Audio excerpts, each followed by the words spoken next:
YS Jaganmohan Reddy రాబోయేటువంటి ఎన్నికలకు సంబంధించి ఓటమి భయంతోనేనా ఎమ్మెల్యేలని అలాగే ఎంపీల స్థానాలని మార్పులు చేర్పులు చేస్తున్నారు? At the same time Vizag వెళ్తాను అని చెప్పేసి ఊరిస్తూ ఇంకా తాడేపల్లిలోనే ఉంటున్నారు. అసలు ఏం జరుగుతోంది ఏంటి?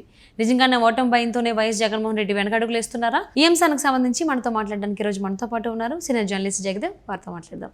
నమస్తే అండి. అంటే వైఎస్ జగన్మోహన్ రెడ్డికి ముందే తెలిసి ఉండొచ్చు అంటారా వచ్చేటువంటి ఎన్నికల్లో ఓడిపోతాము అని? అంటే ఆయన వేసే ప్రతి అడుగు కూడా వెనక అడుగులే ఉన్నాయి కదా, సో అందుకని అనిపిస్తోంది ఇలాగా అని. అవును అని అంటారా? అసలు ఏమంటారు? అంటే ప్రతిదీ కూడా అలాగే ఉందండి. ఇప్పుడు ఎలా అంటే డే 1 నుంచి కూడా సంక్షేమం మీద దృష్టి పెట్టారు.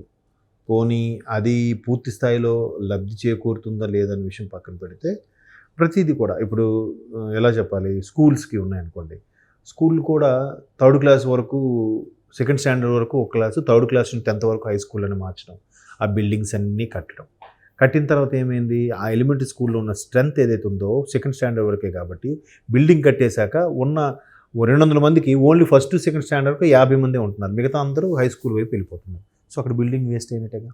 నెక్స్ట్ వాళ్ళకి బెల్ట్లని, బ్యాగులని, పల్లి పట్టీలని, భోజనాలని, దాని మీద గుడ్డు మీద కూడా ఒక మార్క్ వేసి గుడ్డు సరిగా ఉన్నారా లేదా, టీచర్ తింటున్నారా లేదా, అసలు 1 ఇయర్కే పిల్లలు తింటున్నారా లేదా దానికి టీచర్లు కూడా టెస్ట్ చేసి తినాలంట, తిని వాళ్ళకప్పుడు తినమని చెప్పాలంట బాగుందని, రకరకాలుగా రిపోర్ట్స్ అని, ప్రాజెక్టులని వాళ్ళకి చాలా. ఎందుకంటే వాళ్ళు 1 ఇయర్లోనే ఈపీఎస్ సిస్టమ్ ఏదైతే అనుకున్నారో మేము వచ్చాక చేస్తామని అనుకున్నారో అది చేయలేకపోయారు. వెంటనే ఉద్యోగస్తులందరూ అమరావతి ముట్టడించారు, అది అయిపోయింది. పోలవరం చేస్తూ ఉన్నారు 2020కి, అది అవ్వలేదు. తర్వాత ఒక్క ప్రాజెక్ట్ లేదండి, ఉన్న ప్రాజెక్టులు కూడా అసలు ఉండనివ్వలేదు.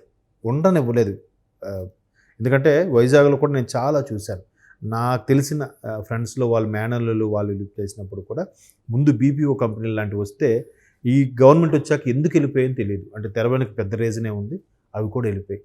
అన్నీ ఎక్కడ చూసినా ఉన్న కంపెనీలు, ఇప్పుడు అమర్ రాజా బ్యాటరీస్ దానికి కూడా సెగ తగిలింది, కియా మోటార్స్ దానికి సెగ తగిలింది. ఇప్పుడు మీరు తేలేదు, తెచ్చినవి కూడా ఉంచకుండా, అంటే వేరే ప్రభుత్వాలు మేము తెచ్చామని అనకూడదంట, చంద్రబాబు గారు తెచ్చిందని అనకూడదంట, ఆ మాట వాళ్ళ చెవిలో పడకూడదట అన్నట్టుగా కూడా కొంతమంది నాకు చెప్పారు. అంటే నేననేది కాదు. సో అలాగని ఆ ప్రాజెక్ట్ కూడా చేశారు, అయిపోయింది. ఇప్పుడు రోడ్లు పోనేసారా? లేదు.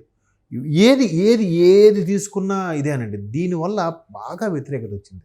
ఏదైతే పొలిటికల్ స్ట్రాటజీగా ప్రశాంత్ కిషోర్ గారు పెట్టుకున్నారో అదే ప్రశాంత్ కిషోర్ గారు ఒక సందర్భంలో సంక్షేమ పథకాలు ఇచ్చుకుంటూ పోతే రెవెన్యూ ఎక్కడి నుంచి తీసుకొస్తాం, ఒకవైపు అభివృద్ధి మీద కాన్సన్ట్రేట్ చేసి రెవెన్యూ జనరేట్ చేస్తేనే సంక్షేమ పథకాలు ఇవ్వడానికి అవకాశం ఉంటుందని చెప్తూ దానికి ఎగ్జాంపుల్గా ఆంధ్రప్రదేశ్ అని కూడా చెప్పారండి ప్రశాంత్ కిషోర్ గారు. సో ఇప్పుడు మళ్ళీ ఆయనే వచ్చి స్ట్రాటజిక్ మేనేజర్గా వచ్చి మాట్లాడి ఎక్కడెక్కడో సర్వే చేసి ఓడిపోతారని చెప్పడంలో అర్థం లేదు. ఓడిపోతారని తెలుసది, అంత క్లియర్, అంత వ్యతిరేకత ఉంది. ఒక్క అభివృద్ధి లేదు, ఒక్క పథకం లేదు. పోనీ పోలవరం పూర్తి చేయలేదు, 2020కి అన్నారు, పోనీ ఇవన్నీ వదిలేయండి. ఫస్ట్ గవర్నమెంట్ రాగానే అన్ని డైవర్ట్ చేయడం కోసం 3 రాజధానుల కాన్సెప్ట్ తీసుకొచ్చారు. ఏంటేంటి? అడ్మినిస్ట్రేటివ్ రాజధాని విజయవాడ, లెజిస్లేటివ్ రాజధాని వైజాగ్, జ్యుడిషియల్ రాజధాని కర్నూలు అని కదా. అడ్మినిస్ట్రేటివ్ రాజధాని విజయవాడ అంటే విజయవాడలో అన్ని ఇవి పెట్టుకోవడానికి, లెజిస్లేటివ్ అంటే అసెంబ్లీకి సంబంధించినవన్నీ కూడా వైజాగ్ క్యాపిటల్ అదే అని అన్నారు, జ్యుడిషియరీ కర్నూలు అన్నారు. పోనీ కర్నూలు కోర్టుకి ఏమైనా బిల్డింగ్ కట్టడం స్టార్ట్ చేశారా? భూమి కనీసం గ్యాదర్ చేయడం ఏమైనా జరిగిందా? లేదు. పోనీ విజయవాడలో ఉన్న అడ్మినిస్ట్రేషన్కి మళ్ళీ కొత్తగా ఏం చేశారంటే ఒక గత ప్రభుత్వంలో కట్టిన ప్రజావేదికను కూల్చేసి, పోనీ దాన్ని ఏదో ఒక అడ్మినిస్ట్రేషన్ బ్లాక్ గానో, లేదా పోలీసులకి ఆసరాగా ఉన్న బిల్డింగ్ గానో, లేదా ఫైల్స్ పెట్టుకునే దాని గానో ఇంకేదో దానికి వాడుకోవచ్చు కదా, పూర్తిగా కూలగొట్టియాలా? ఏంటా కసి, ఏంటా పగ? అల్టిమేట్ ఎవరిదే డబ్బులు? మీ డబ్బులే తలగా చేస్తారా? ప్రజలేదు కదా, నాది కాదు కదా, ఏం పోయింది అది.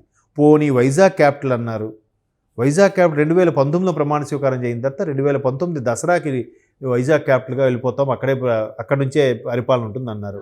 19 దసరా అయిపోయింది, 2020 దసరా అయిపోయింది, 21 దసరా అయిపోయింది, 22 దసరా అయిపోయింది, 23 దసరా అయిపోయింది. 5 ఏళ్ళు అలాగా నాంచేశారు. మీకు నిజంగా అమరావతి ఇష్టం లేనప్పుడు తాడేపల్లిలో ఎందుకు ఇల్లు కట్టుకుని ఉండాలి? మీరు అనుకుంటే ఇమీడియట్గా 6 నెలల్లో కట్టించుకోలేరా? లేదా గెస్ట్ హౌస్కి వెళ్ళిపోయి ఉండలేరా? R&B గెస్ట్ హౌస్ ఉంది, గవర్నమెంట్ సర్క్యూట్ హౌస్ ఉంది, చాలా ఉన్నాయి. అక్కడెక్కడ ఉండి తీసుకున్నా అవుతుందిగా. ఈ లోపాలన్నిటికి కూడా వాళ్ళకి అర్థమవుతుంది కాబట్టి ఎలాగైనా ముందుకెళ్ళి ఏదైనా చేసి ఎమ్మెల్యేలు మార్చేసి తికమక చేసి అది చేసి ఇది చేసి మళ్ళీ గవర్నమెంట్ తెచ్చుకోవాలనే తాపత్రయం తప్ప మీరు చేసిన బ్యాక్గ్రౌండ్ వర్క్ బట్టి కదా మీరు వెళ్ళి ప్రజల్లోకి వెళ్ళి అడగడానికి ఉంటుంది. ఇవన్నీ పక్కన పెడితే చంద్రబాబు గారు అరెస్ట్ తర్వాత ఒక్కసారిగా బాగా మైనస్ అయిపోయారు. పోనీ ఎంత మీరు చేశారా, ఇవి మగాడ్రా బుజ్జి అనిపించుకున్నారా అంటే అది లేదు. ఆయన లండన్ నుంచి వచ్చిన తర్వాత నాకు తెలీదు, నేను లండన్లో ఉన్నాను, నేను కేంద్రం నుంచి ఎవరో చేయించుంటారు అన్నట్టుగా అనేసారు. మేమే ధైర్యంగా చేయించామని చెప్పుకోవచ్చు కదా. ఆ తరపు అధికారులు లాయర్లు అందరూ కూడా ఈయన తప్పు చేశాడు అందుకే అరెస్ట్ చేశామని చెప్పిన వాళ్ళు, అసలైన వాళ్ళు చేయమన్న వాళ్ళు ఎవరైతే నడిపించే వాళ్ళు ఉన్నారో వాళ్ళు నేను చేయలేదని ఒప్పుకుంటే ఎక్కడ మరి అక్కడ మగాడ్రా బుజ్జి అని ఎక్కడ అవుతుంది? సో ఇవన్నిటినీ లోపాలను బేరీజ్ వేసుకొని ముందే ఓడిపోతామని తెలుస్తున్నట్టుంది. దానివల్ల ముందుగానే ఎలక్షన్స్ ముందు అంటే 10 రోజులు పెద్ద సమస్య కాదు, ఆ నెల రోజుల్లో పెద్ద తేడా ఏమి ఉండదు. సో ఈ వ్యతిరేకత ఉన్నప్పుడే ఇంకా అయిపోతే ఇంకా మంచిది కదా, హ్యాపీగా ఉంటుంది అందరూ. ఇప్పుడు అంత ప్రభుత్వ వ్యతిరేకత అయితే క్లియరు. పోనీ మొన్న 2023 దసరా కాదు, ఈసారి డిసెంబర్కైనా వెళ్ళిపోతానని అన్నారు. ఏమైంది? అది డిసెంబర్ 15 రోజులు అయిపోయింది. 15 రోజులు అయిపోయింది. ఆల్రెడీ అక్కడ ముఖ్యమంత్రి వచ్చేస్తారని చెప్పి వైజాగ్లో ఆ వెళ్ళే రోడ్లన్నీ కూడా ఋషికొండ బీచ్కి ఆ కొండకి వెళ్ళే రోడ్లన్నీ కూడా బారికేడ్లు పెట్టి ఆపేశారు ముఖ్యమంత్రి గారు ఇల్లు అన్నట్టుగా. ఏది ఇంతవరకు ఏమీ లేదు. అంటే ఏది కూడా అవ్వకపోయినప్పుడు ఏది కూడా ఇంప్లిమెంట్ అవ్వట్లేదు. చిన్న చిన్న విషయాలు కూడా ఏం అవ్వట్లేదు. ప్రభుత్వంలో ఉండే పెద్దల సెగ కూడా తగులుతూ ఉంది.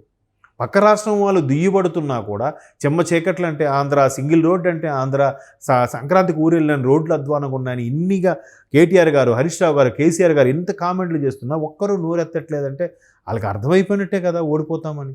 ఇంకా దానికి ఎందుకు ఇంకా ఈ తాపత్రయం నాకు అర్థం కావట్లేదు. మార్చేసినంత మాత్రాన ఇప్పుడు వాళ్ళు ఏమనుకుంటున్నారంటే నా ఫోటో పెడితే గెలిచేస్తారు అనుకుంటున్నారు. మనుషులు మార్చినా మళ్ళీ మీ ఫోటో పెట్టుకుని వెళ్ళాలి కదా, అదే గుర్తు కదా, మళ్ళీ ఎలా గెలిపిస్తారు అనుకుంటున్నారు? అప్పుడు ముందు గెలిచినప్పుడు కూడా నా ప్రతాపం వల్ల గెలిచారని అనుకున్నారు, ఇప్పుడు కూడా మీ ప్రతాపం వల్లే ఓడిపోతారు. ఫిక్స్ అది. అందుకే చాలామంది ముందుకు రావట్లేదు, నాకు ఈ సీటు కావాలి, ఎక్కడ పోటీ చేస్తే ఎక్కడ గెలుస్తారు, ఎవరికి వారు సైలెంట్గా సైడ్ అయిపోతున్నారు. ఎందుకని?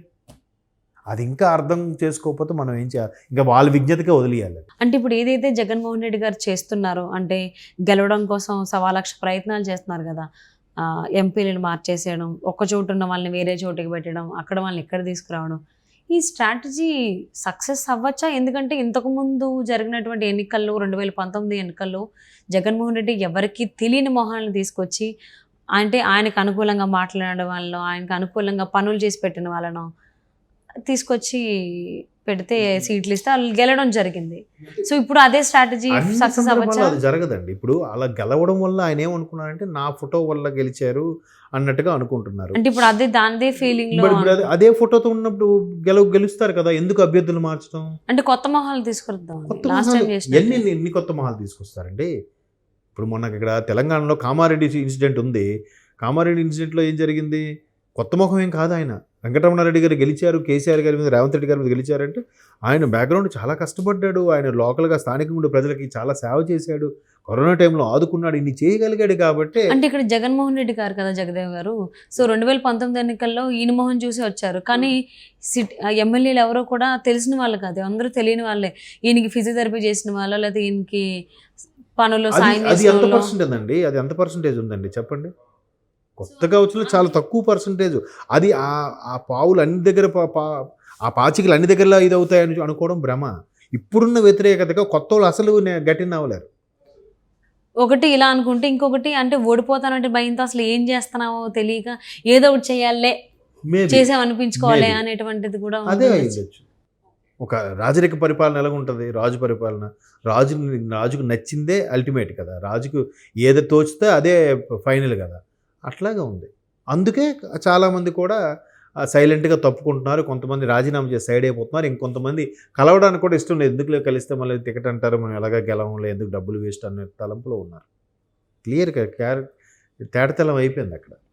అంటే ఆంధ్రప్రదేశ్లో జరగబోయేటువంటి ఎన్నికలకు సంబంధించి వైఎస్ జగన్మోహన్ రెడ్డి ఓటమి భయంతో అడుగులేస్తున్నారా, లేకపోతే గెలవాలనేటువంటి తాపత్రయంతో అడుగులేస్తున్నారా తెలియకుండా ఉంది. సో వేసిన అడుగులు ఎటువైపుగా దారితీస్తాయని వేచి చూద్దామండి. Thank you so much for spending your valuable time with us, Jagadev గారు. Thank you.